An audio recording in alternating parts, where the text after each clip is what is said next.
This is Beyond the Uniform with TJ Brassil.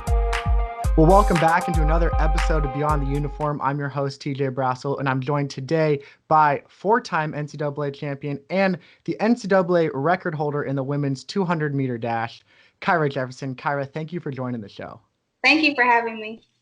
And now, along with that record, when you set the time of 22:02 your senior year, at that time, you became the fourth American woman and ninth woman ever to run that time at the age of 20 or before the age of 23. Yes. So just in case people weren't impressed enough, I just wanted to, toss that in there. But let's go back to that race real quick, because it was kind of like a weird semi-unconventional race where at the last 10 meters, you were neck and neck with Oregon's Deja Stevens. And then I don't know exactly what happened, if her knee gave out, if she tripped, if her leg just buckled, whatever happened, she fell down and ended up on the ground, and you crossed the finish line first and won. So what do you remember about that race? I remember literally having a panic attack the whole warm up. I usually always have little moments where I have anxiety, but this one took the cake because it was my last race. Really, I don't count relays. And I remember my coach walking me. So the way Oregon was set up was, the call room was underneath the home side of the stadium. So I remember my coach walked me all the way in, and they were like, "Coach, you can't stay down here. You can't stay down here." And I was like, "Please stay, because I'm passed out. I'm nervous. Everybody looked fine. I'm hurting. I'm sleepy. I don't know." So while we were back there having all this anxiety, something happened on the track during the 400 hurdles. And so I'm like, "Can we just go already? I'm about to burst. Can we just please go?" And then we walked out, and normally, you have that extra time to get yourself together because we walked on the other side. Mm-hmm. And this time they started us at the finish line area. So I was like, so we got to go now. We ready now. Okay. And so to paint the picture, that year in Oregon, it was cold. It was hailing during warm up, and it looked sunny on TV, but I kid you not, it was 50 degrees. So everybody was cold. Officials are like, "Come on, take your stuff off." We're like, "No, it's cold." So I do my block start, and I'm kind of just looking for my coach the whole time, just please be over here, please be over here. And then we kind of made a little eye contact and did the little, "You got it." And so I just remember getting out the blocks, and I thought I did great because I caught the girl. It was Gabby Thomas. That she's the indoor NCAA record holder. So I caught her, and then I see Deja just running past me, and I was like, "So did I not do good? Did I not have the best start ever?" Okay. And just before that race, Coach Holloway kind of was like, "We have this thing that we've been saying since I was a sophomore. We're gonna put our big girl panties on, and we're gonna run." And I was like, "Okay. So I got to find those big girl panties." I was like, because right now I was a little defeated because I was consumed with the fact that I thought I had a great start and was in a good position. And then she just ran past me like I was walking. So I was like, "Oh, okay." Then just something, I couldn't even till this day tell you what it was. Something clicked, and I was like, "We're not going out like this. We can go out fighting, but we're not going out getting ran past like we're nothing." And just something in me just dug deep, and I hit a gear that I didn't know I had, and I went to go challenge her. But I wasn't thinking about challenging her. I was thinking about, are we going too slow? We might be going too slow, so let's pick it up. And then when I was on the side of her, honestly, I just kept thinking "Oh, this is a race. This is a race. I don't know what else to call it. This is a race." And I didn't know that she fell. I only realized she fell when Jill told me after the race. All I knew was at some point we went from this to me passing her. So I had no idea she fell. And so when people were like, "Well, what do you think about her falling?" I was like, I didn't know. I didn't really know she fell genuinely, because Jill said, "Is Deja okay?" And I was like, "What happened?" I don't know what happened. And I only realized what truly happened when we got on the plane to go home, and they showed me the video of the race. Really? Yeah, all I saw, because all I knew was, I don't know what happened, but I won. And I turned around and I already can't see. So I'm squinting and I said, let's say 2202. That's that little scream and then that little forehead pat that I do in the video. Because I was like, ooh, thank you, Jesus. Because I just couldn't believe it. That's all I kept thinking about. That's crazy. Because I was wondering, like, when someone running right next to you falls, like, does that throw you off?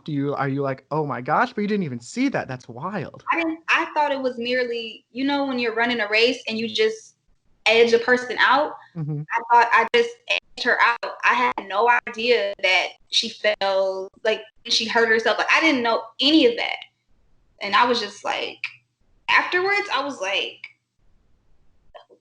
because like when Jill told me she fell, I didn't know the magnitude of it. So when we were about to warm up for the 4x4 and we were both in a tent together, even my trainer was like, yeah, she felt bad. And I was like, she did?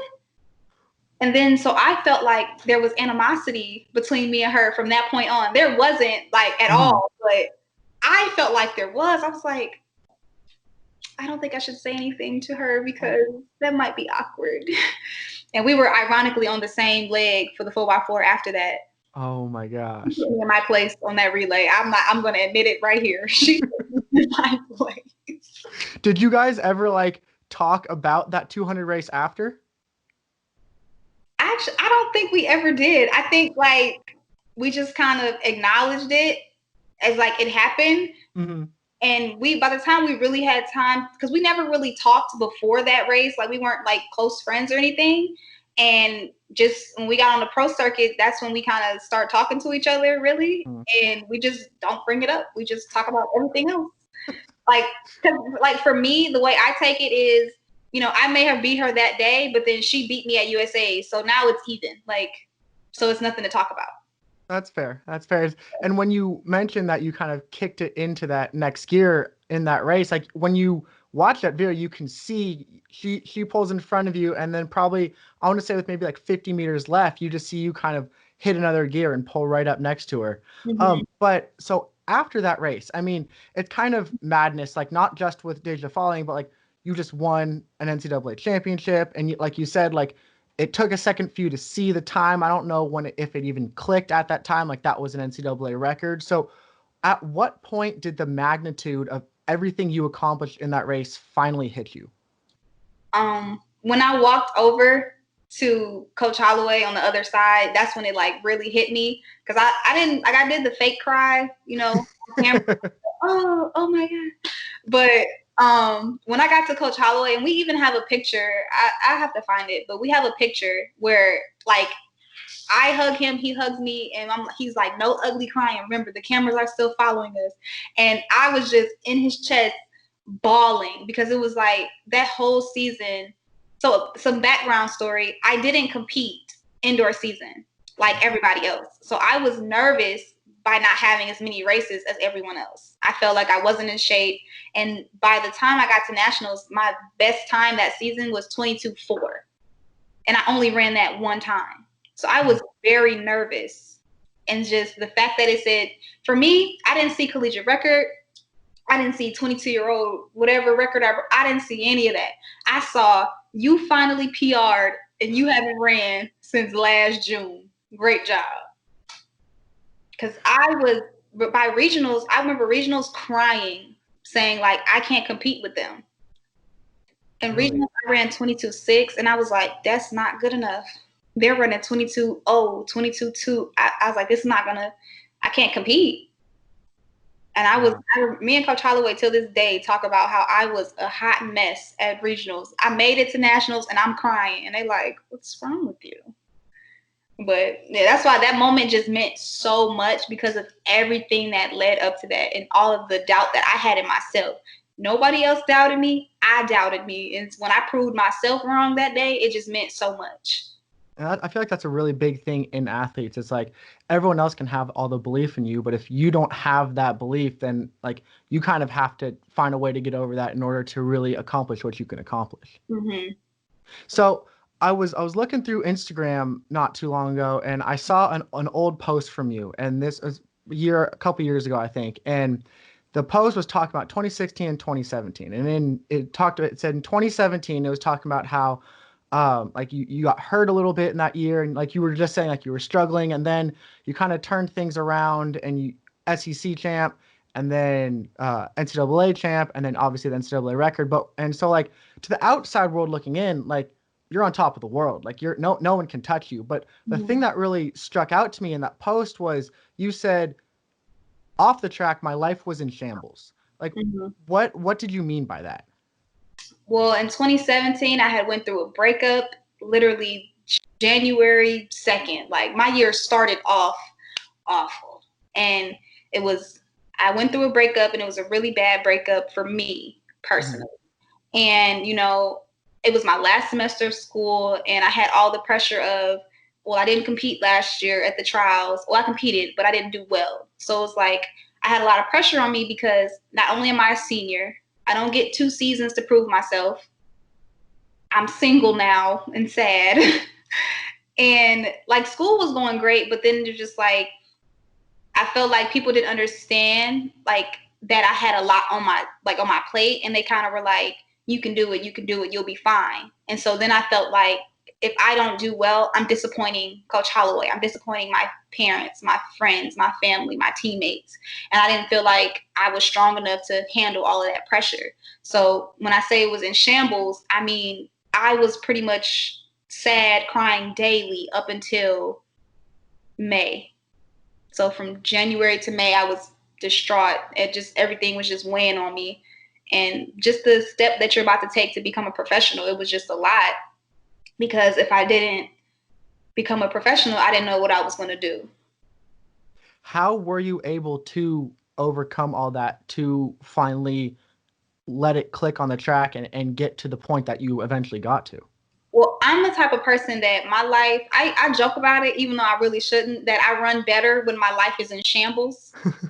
So, because, I don't know, it's been weird for me, like my whole life. When I am stressed out somewhere else, my sport, like track, is my outlet. So if I had a rough time at home or I was struggling with class, I'd be like, I'm about to go to practice, and then I'll run the best times at practice ever, and then go back home and struggle. Like it's just, that's just the way that I cope with things. So I took all of my anger and frustration and buildup, and I used it at the track.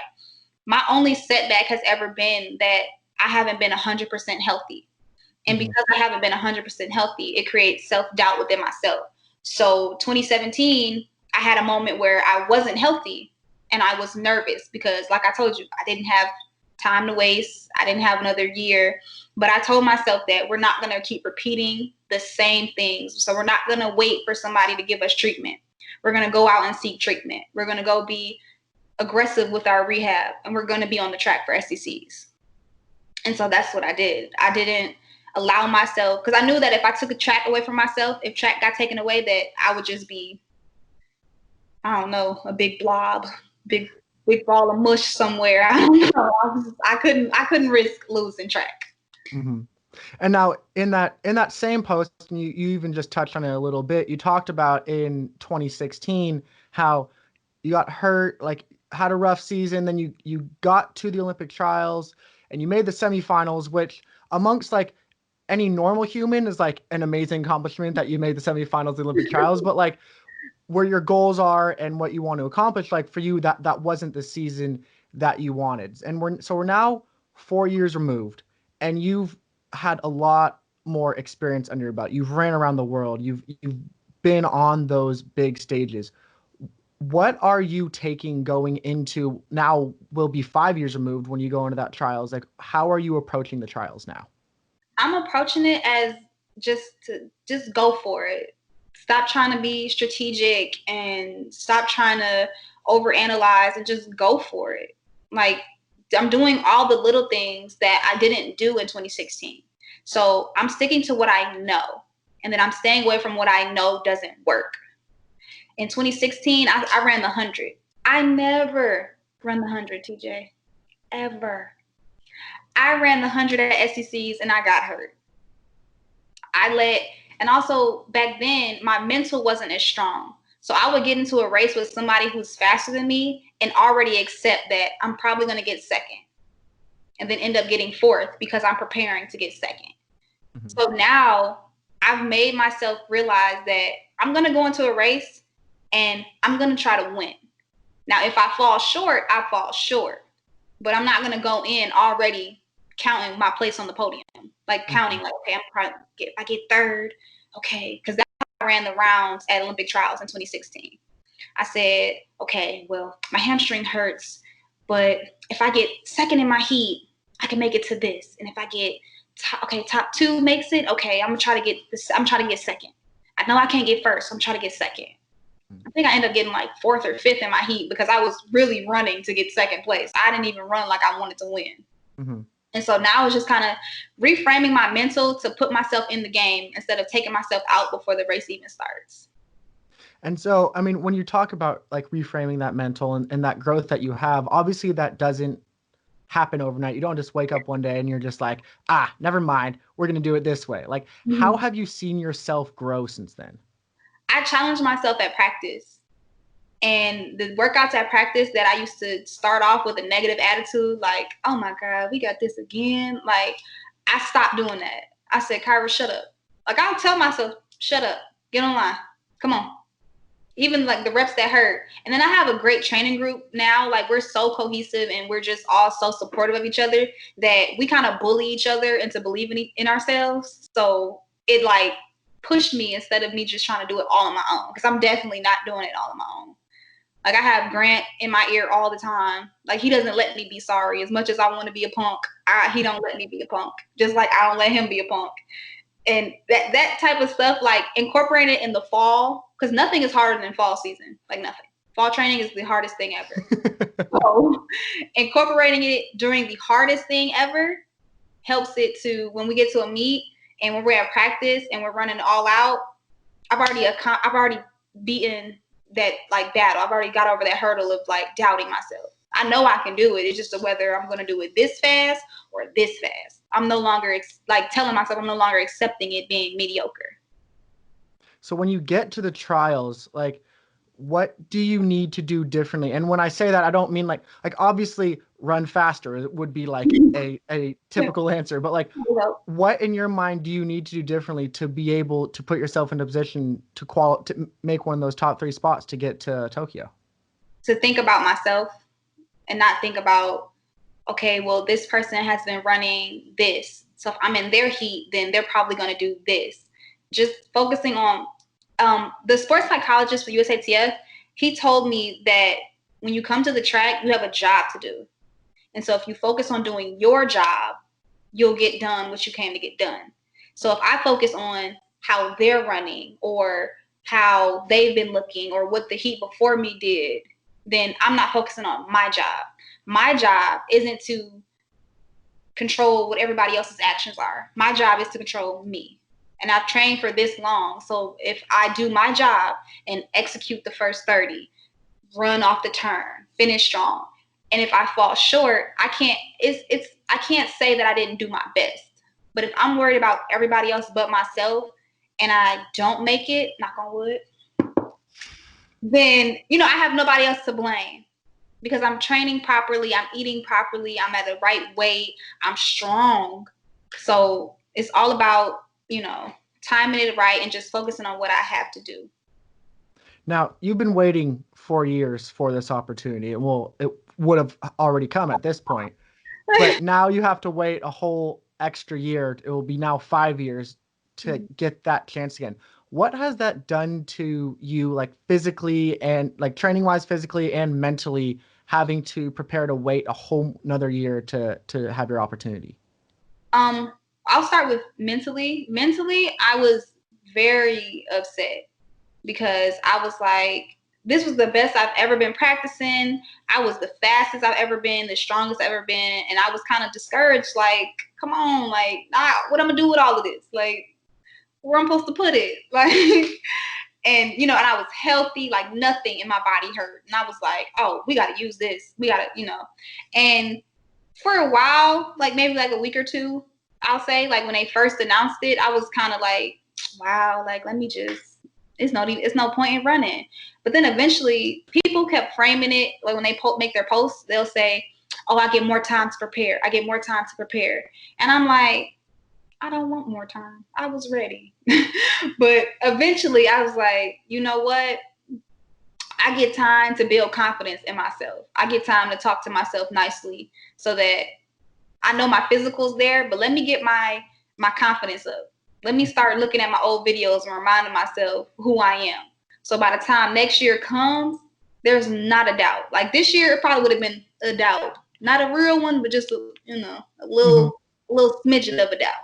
But, now if I build up and get myself together, there will be no doubts. I won't be worried about it. Everybody's on the same playing field. Physically, have another year allows me to get my 8-pack that I want. So frame it better. Because I got a little 6, but I feel like if I get them last 2 at the bottom, I'm probably going to be unstoppable. I'm trying to get a Shawnee stomach, okay? I'm trying to breathe and you don't even see nothing move. That's what I'm trying to get. So if you figure out a trick for that, let me know, because I would love to work on the same thing. I will. I think the one thing I do know, I had to cut out sugar. That's step 1. Ooh, I don't know. I might not be getting that then. No, you gotta get some blue agave nectar. That's sugar, but it's not sugar. It's okay. It's like honey, but it tastes like syrup. That's how you gotta fix it. But yeah, so like physically, it's kind of like I like tweaked some new stuff with my race model, so I get more time to master it versus trying to do it like how some of us do, and our blocks get switched like a month before trials, and we kind of try to figure it out. I'm gonna have a full year to figure it out, to get comfortable. So it's just about finding the silver lining in it, because we can't do anything about it being changed. So now the Olympics are no stranger to your family. Your father was Thomas Jefferson was a Olympian in the 200 in the 1984 Olympics.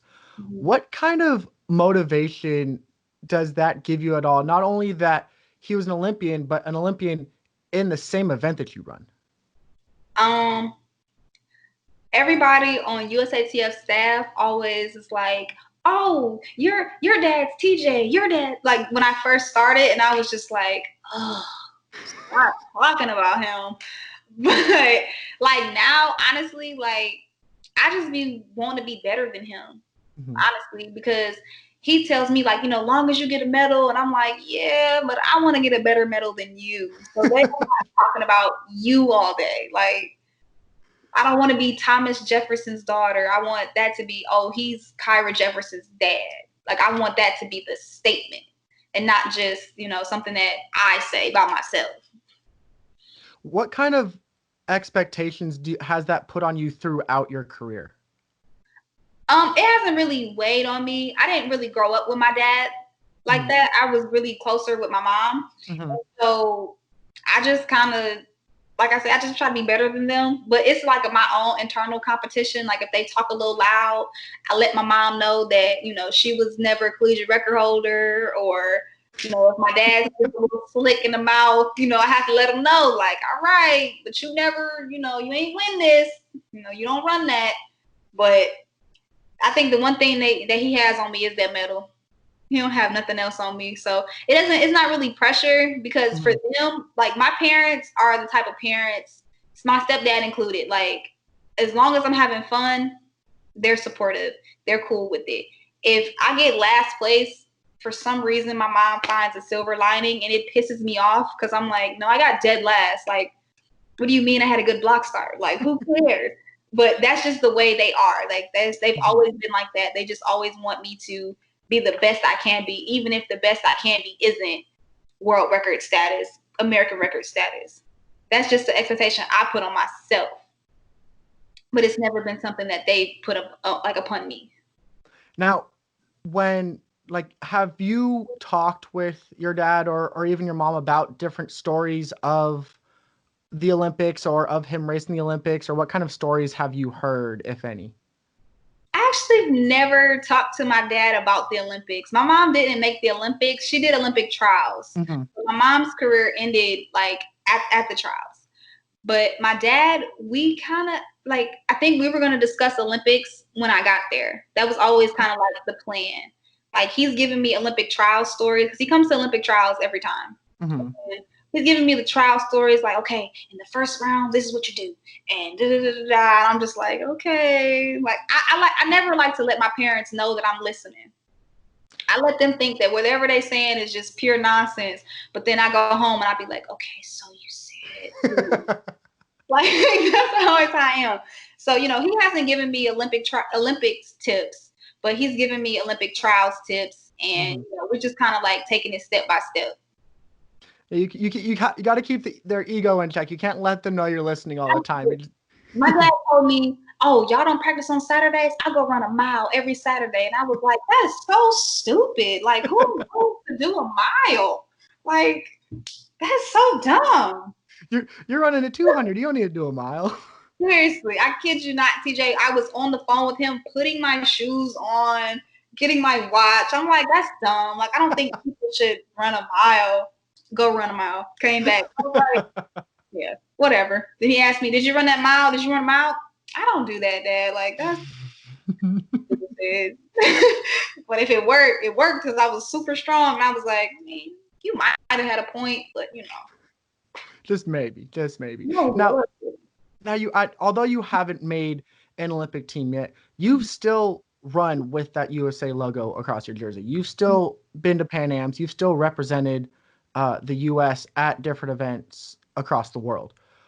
Even though it's not the Olympics yet, what did that next step mean to you, being able to represent your country against the rest of the world? I just think having a USA on your chest is like it gives you literally like that Superman pose type of feeling, because you come to the line and it's not ego. It's just you come to the line. Like, I have people who've been killing it before me. So it gives you a kind of, I can't let anybody down. I can't be mediocre. And so you literally, like, when you believe that of yourself, it shows on the track. So it's kind of like, I'm waiting for the day that I make world champs team and I make an Olympic team, because the expectation is just to be great. And I know that if I'm already carrying that, it would just feel so good to just like actually be able to showcase my talents and not have that doubt that I create. Because you can't have doubt. Like when we go to Pan Ams, nothing in me is like, oh, I might not make the final. Like, no. Like, I'm just like, okay, well, how fast we gonna run? Like, that's a problem I want to have. How fast you gonna run? Mm-hmm. Am I gonna make the final? Making the final is not my standard. It's never has been. It's like, okay, you gonna either run 21 today, you gonna run 21 tomorrow, or we'll wait till the final if that's what you're feeling. So that's And now I would be, so we were talking about your dad being Olympian and stuff like that, but as you pointed out, I would be remiss to not mention talking about your mom. Not only was she an Olympian, she also was a All-American at LSU in track and field. So, I mean, in my mind, like, you combine a bronze medalist with a All-American equals collegiate record holder. Like, I feel like that makes sense. Yeah. But so, like, growing up, kind of having your family always being around track, like, when did you started in track and field? I started when I think I was 6, but I only started because that's what, like, literally, like, the cliche, that's what all my friends were doing. So I wanted to do it too. I was originally a swimmer. So, like, I was the only one that could swim, and I could swim like as equally well as I can run track. And my family was just a track family. Like, my grandpa was a track coach, and my mom ran track, and it just felt like that was more normal. And I felt like I'm just gonna do this to so I can hang out with you guys, I guess. But it was, I don't know, like, track just seemed like it always fit. Like, it was more. I was actually like very slow in the beginning, so I actually didn't feel this way when I was like 6 up until I was like 12. But when I got older, I was just thinking like, wow, how could I have not liked track? Like, it's just crazy to me. Now, I've seen, like, going through sports through the years, I've seen kids whose parents were very successful in their given sport. When their kids doing that sport, there's kind of like one or two ways parents handle it. They're either like, even if they're not the coach, they still like think they're the coach, and they're like, this is how I did it. This is how you should do it. Blah blah blah. Or they just kind of sit back and they're like, good job, good game, better luck next time. Blah blah blah. Mhm. What was that dynamic like for you? See, I thought my mom was the second one until I got older and realized that she was giving my coaches workouts because she knew that if she told them workouts to me, that I wouldn't listen. I was like, you're right, because I would. Yeah, like even let me see, my dad, where was the meet? What's the meet? In North Carolina, New Balance, New Balance meet. He came to one of them and he was trying to give me pointers, and I was like, stop talking to me, leave me alone.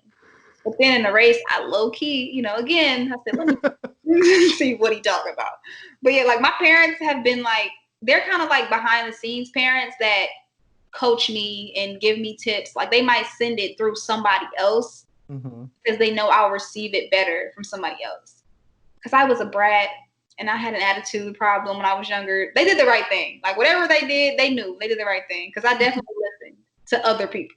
So that's good. See, it seems like they knew you pretty well then. I think my mom probably tried, like, and even in high school, she tried to give me a coaching tip, and I just looked at her like, no, I'm not doing that. And then my coach, which is my goddad, he said the same thing, and I was like, all right, you said get on the line and do what? Okay. And it wasn't on purpose. It was just like coming from your parents. Even in college, my mom used to give me tips and tell me to my mom's been telling me to do abs every night for the past 6 years. Every time I go to rehab or I get prehab, they're like, have you been doing your core? As if my mom hasn't been telling me this for 6, 7 years. So it's just like, whenever they say it, I'm just like, no, I'm sorry. I'll do it. And see, now you'll get that 8-pack and you'll be good to go. Exactly. If I would have listened to my mom 6 years ago, I wouldn't be worried about this. But and so when you mentioned the swimming, like you were a competitive swimmer all the way up through high school. Like you were a very good swimmer that people might not necessarily know about. So how close were you to choosing that path of swimming instead of track and field? Honestly, I fell out of love with swimming before high school, but I was just too good to stop. Like it was like I told my mom, it was like kind of like weird how it ended up connecting. I told my mom my 8th grade year, I was like, can I not swim so that I can run indoor track this year? Because I never did indoor track. I always did outdoor track.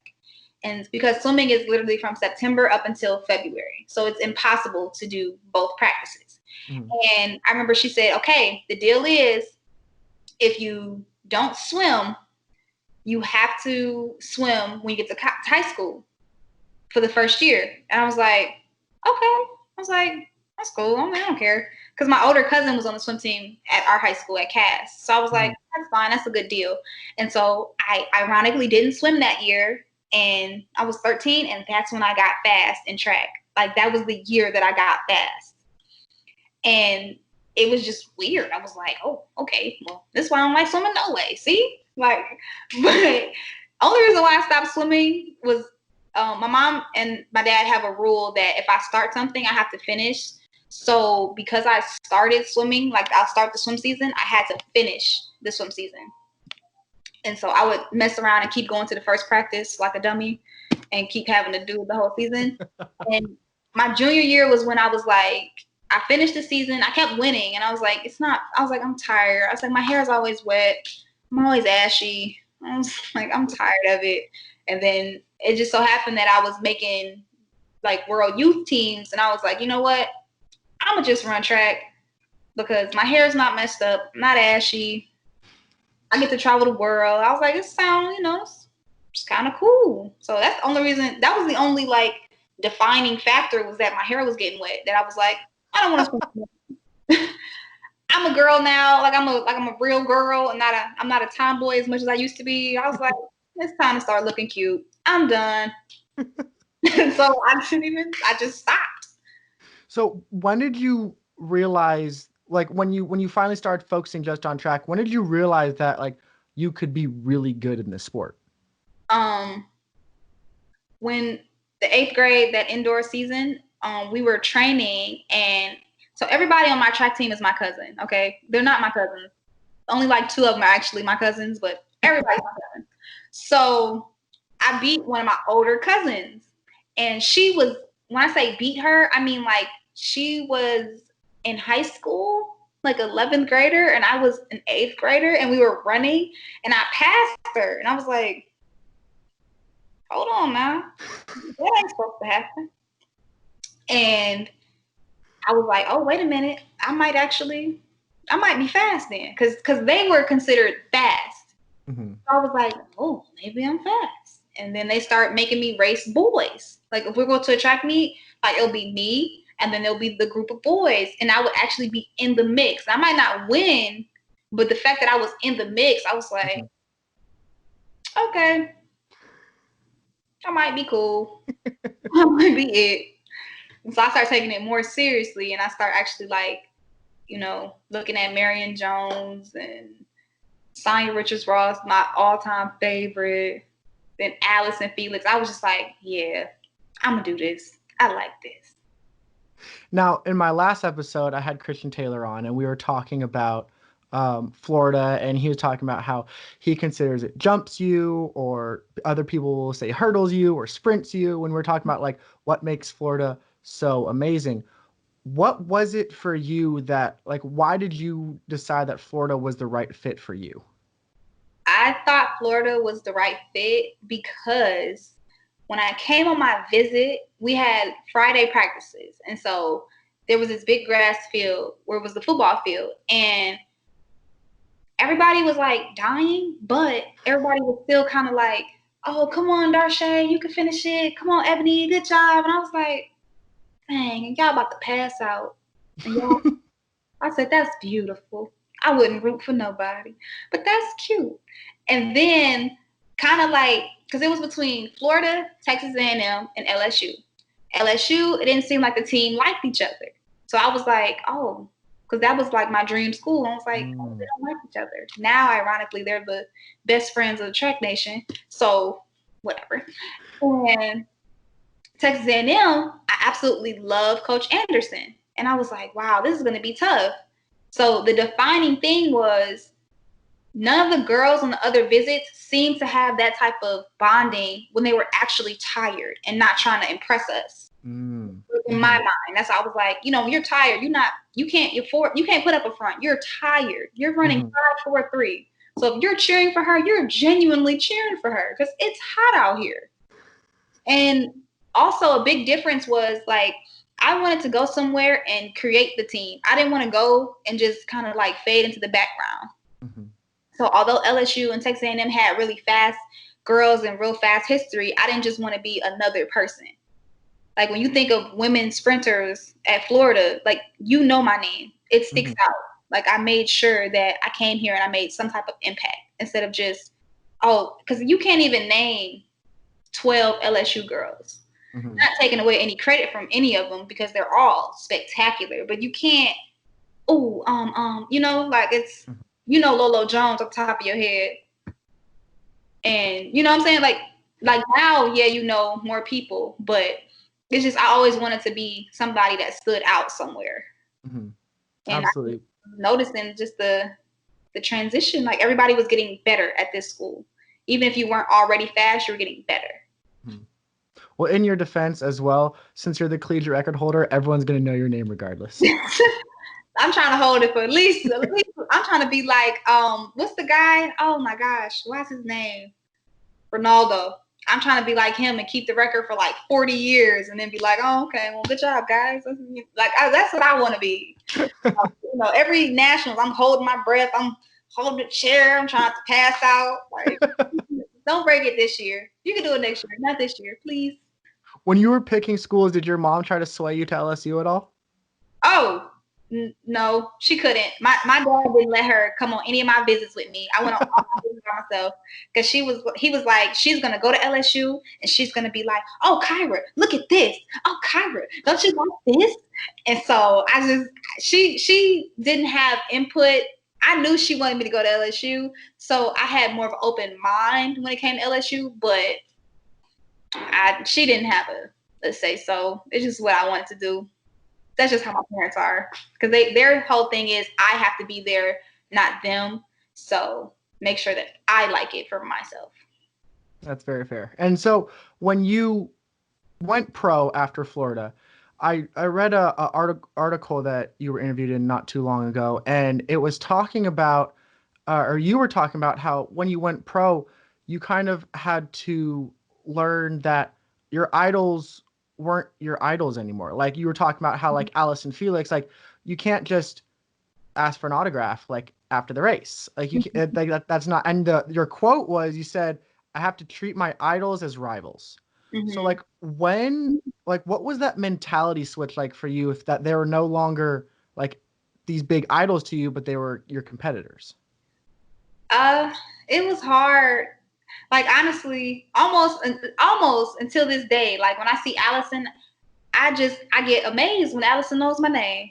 I don't know why, but it's like me and Allison have met several times, and I'm still like, she said Kyra, But it just, I don't know. It just, I had to realize that if I kept idolizing them, I was gonna subconsciously just let them beat me. Like I was gonna just keep letting them win, because I'm like, that's Allison. She's supposed to win.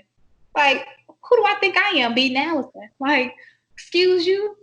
So I had to even Kimberly Duncan, like I had to literally say, Kyra, okay, it's Kim, but she's not Kim. She not your Kim today, okay? She lane 5. Like you gotta go. You gotta run. I mean, I had practice because I've made USA finals like for years, so I had practice. Like, okay, I gotta ignore them. I gotta ignore them. So it's hard, but you gotta keep telling yourself, like, if you keep idolizing these people, that's like if Beyonce was in a race with me, I'll let her win. How dare I beat Beyonce? So I had to check myself. I said, you can't. I was like, because now we're pros. We all want the same thing. Our contracts all depend on the same thing, winning. So if I let her win just because who she is, like, what that make me? How long did that transition to starting to think like that take you? Shoot, one round. I was like, okay. Whoa. I don't remember who exactly I was in a heat with. It's like out of my mind right now. But I remember I was thinking about them the whole warm up. I was just like, oh my God, like, okay. Whew. And then they beat me. And I was like, wait, no, we're done. So now I'm just like, okay, she in the race. She gonna run because I know her. I've watched all your races. You gonna run. So let me just get ready to run because I don't have time to be losing. Not because I'm not fast enough, but because I'm thinking about getting your autograph when we finish. Like, no. Now, when you talk about like even now, like when you see Allison, you still kind of get a little excited and stuff like that. Like, when did you finally start to see yourself not as like, oh, this is who this is that I have to race against, but like as an equal of like, you know what, like she's running, but like I can go beat her? Probably my like second year, well, 2018-ish year. Like that year is when I kind of was like, all right, relax. I no longer got nervous. Like if I see Cyan Richards, I no longer am like, oh my God, it's Cyan. Like I'm just kind of like, hey, because I had to make myself believe that I'm equal. I still do, like that's the mental part that we were talking about earlier. I still struggle with understanding that they're fast, but Kyra, you are too. You're no longer that like college girl. You know that, right? Like you fast, girl. So, like I'll make posts and stuff about how, my insecurities or whatever may be something that I'm facing, but there's somebody out there that was like, dang, I'm in a race with Kyra. Oh my God. Mm-hmm. I have to remind myself, like, I don't know who they are. I'm not saying, this person is really saying that, but I got to tell myself that there's somebody out there like, ooh, Kyra know how to finish. Boy, I got to run. I can't just be like, oh man, Allison is about to mop the floor with me. Oh my God. Like I can't just only be that person. I have to also be the Allison, like, okay, I'm about to win today. Just let's go. Like, I gotta put that little S on my chest and stop being scary because I'm running against people who have medals. Like, any given day. That's what track is. Any given day. Absolutely. And when you were talking earlier about how like you're all competing for the same thing, your contracts are all the same thing. Like people who might not understand like what it's like being a professional runner, like how it's different from other sports. I guess similar to kind of swimming in a way where it's like you don't sign to a team. Like track athletes, you sign to a brand or essentially a shoe company, and then your contract's off of that. And then if you don't run well one year, like maybe it goes down, and then you can get prize money and stuff like that. But like, what is it like being a professional runner? I think for me, being a professional runner puts more pressure on you than any other time would, because now you're no longer running for yourself. Like there's a level of running for yourself, but there's also a level of running to make sure that your sponsor still is like believing in you. Because as much as we all want to pretend, it's a business. It's not like football where if the quarterback mess up today, it's still cool. Like if I mess up, that's on me. That doesn't, like, the blame doesn't spread between my trainer, my coach, my mom, my auntie. Like it don't spread. It's all on me. And so I think like it's an adjustment to understand that it's literally all on you now, and that this is your job, and you have to treat it like a job, and it's no longer a hobby. It's like your real profession. And for me, it's fun. Don't get me wrong. It's fun. The potential to make millions is great, but the responsibility is also a lot. And that's something they kind of don't tell you when you're becoming pro. It's just like, I'm pro now. I run for Nike. I run for Adidas. I run for, like I'm pro. You see my shirt? Like, you see this uniform? Like, it's kind of like that, but it's a lot of responsibility that comes with it. And I know a lot of people, myself included, it's taken some time to realize like, this is a job. This is a business. And they might like you as a person, genuinely might like you as a person, but this is still a business. And so, it's just like a two sides to every, little story. Like there's the glamorous side of I can make $1 million because I'm gonna run this race and get a bonus and, get a jacket. I don't know.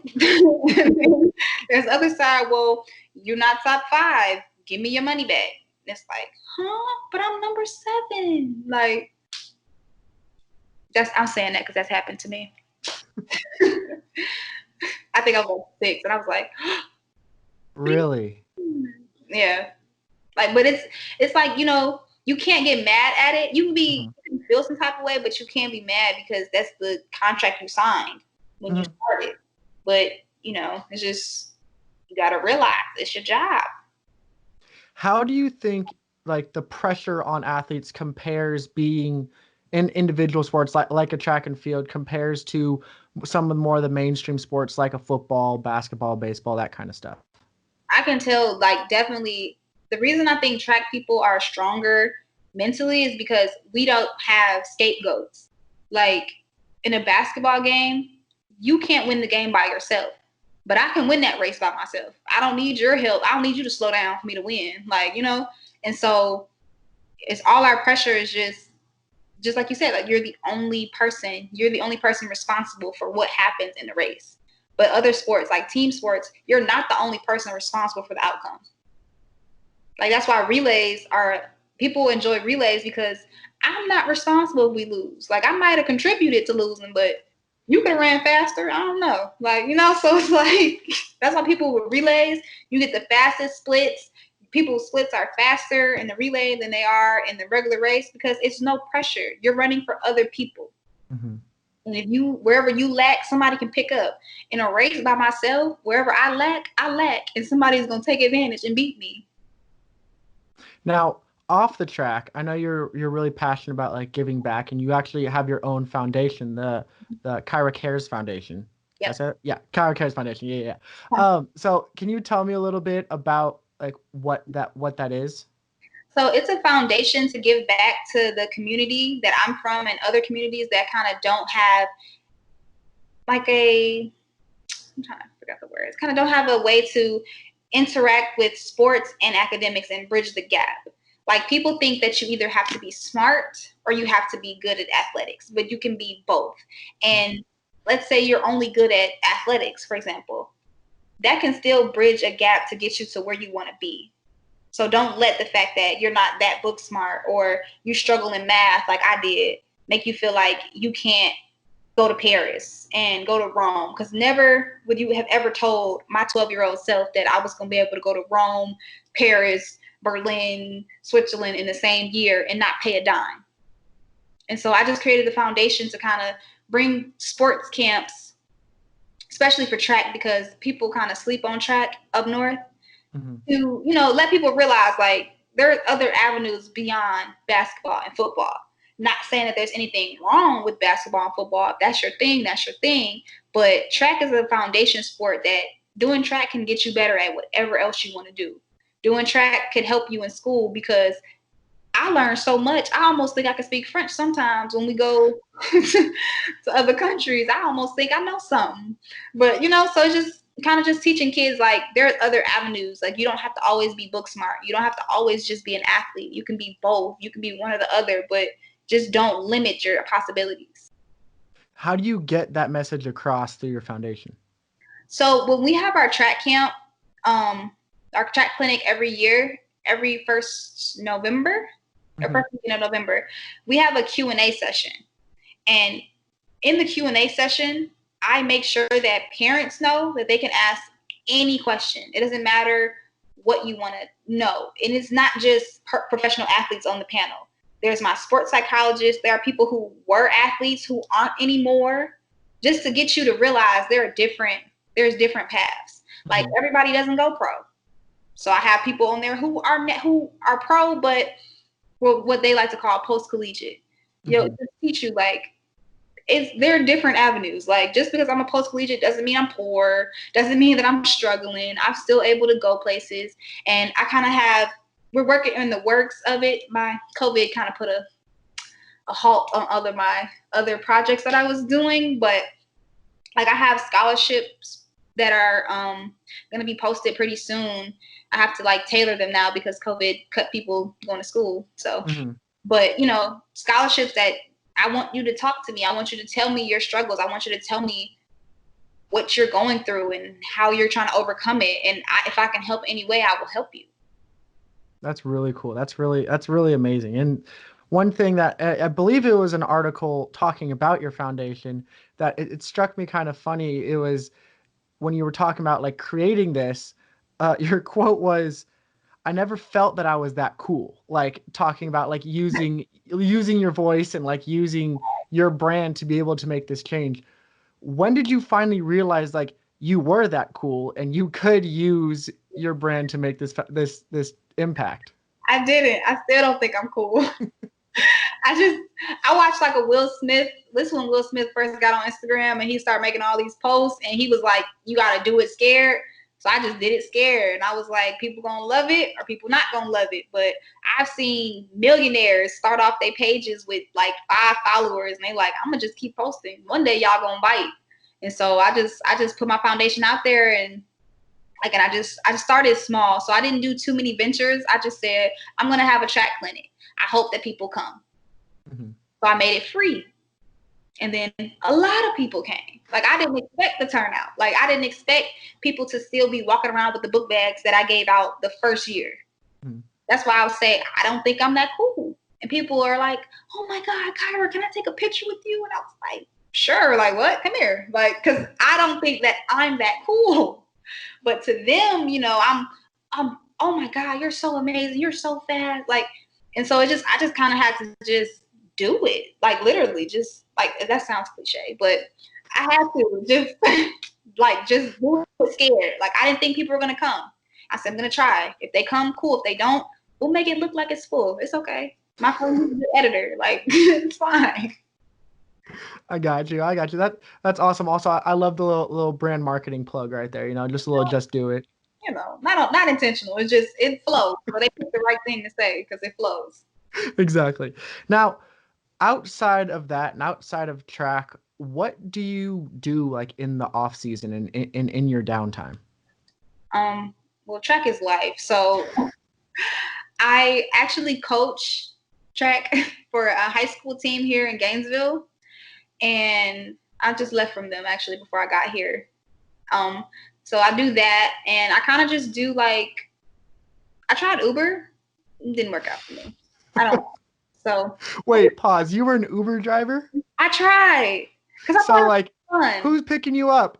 Oh, the collegiate world record or the collegiate record holder. Like, no big deal. Yeah, but people were just like, get in the car, and I was like, yeah, I don't like Uber. I'm tired. I'm sleepy. I'm gonna go home. And so I stopped doing it. I did Uber for a week, and that was the best I had.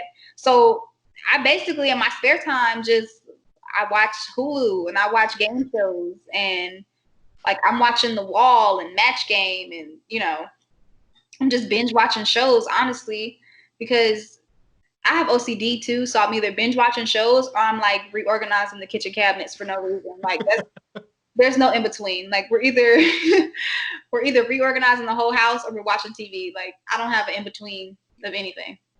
That's fair.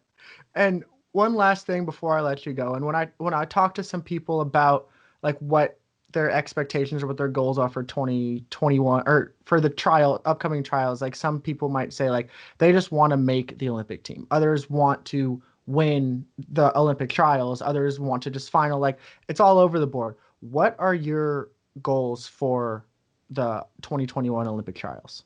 My goal, and it's always been a goal, is to make the Olympic team. The reason I don't say anything about a medal, because at that point, it's not in my hands. I put it in God's hands. So if God sees it fit that I have a goal, I'm going to have a goal. But what I have to do is make the team in order to keep everything that he has planned on the right track. That's my only job, is make the team. Now, I get a silver, but I break the world record. I'm going to still write my name on that list. I don't care if somebody else broke it too. I'm writing my name down, so. It's fair. I just kind of tell myself, make the team. You make the team, your talent will do the rest. But if I'm worried about, if I jump too far ahead and I'm like, I'm going to win a gold medal, and all I'm focusing on is the gold medal, and I don't make the team, I'm going to be pissed off. I'm going to be mad. So I tell myself, we're going to make the team, Kyra. By any means, we're going to make this team. Now, I win. That's the cherry on top. But I'm going to make that team because I told you making the final is not my goal. We're going to make a final. At the trials, at the Olympics, we're going to make a final. But we got to make the team first. Awesome. I love that. And although you're not focused on the gold, so that you can have that one up over your dad, I'm hoping you can get that silver or gold just so you have it over mom and dad. Let's have this conversation after I make the team, and then you'll hear the different goal. Okay? All right. Perfect. We'll book it now. Awesome. Well, thank you so much for coming on. I really appreciate it, and very excited to watch you run in the upcoming year and for everything ahead of you. It's going to be great. So thank you very much. Thank you. And thank you for everyone watching. Thank you everyone for listening. If you haven't subscribed, make sure you subscribe so you don't miss any of these amazing episodes. And follow us at beyond_the uniform on Instagram to keep up to date with everything. And don't forget, every athlete has a story. You just have to listen. I'll see you next time. This has been Beyond the Uniform with TJ Brassil. Join me again next week as another special guest joins the show.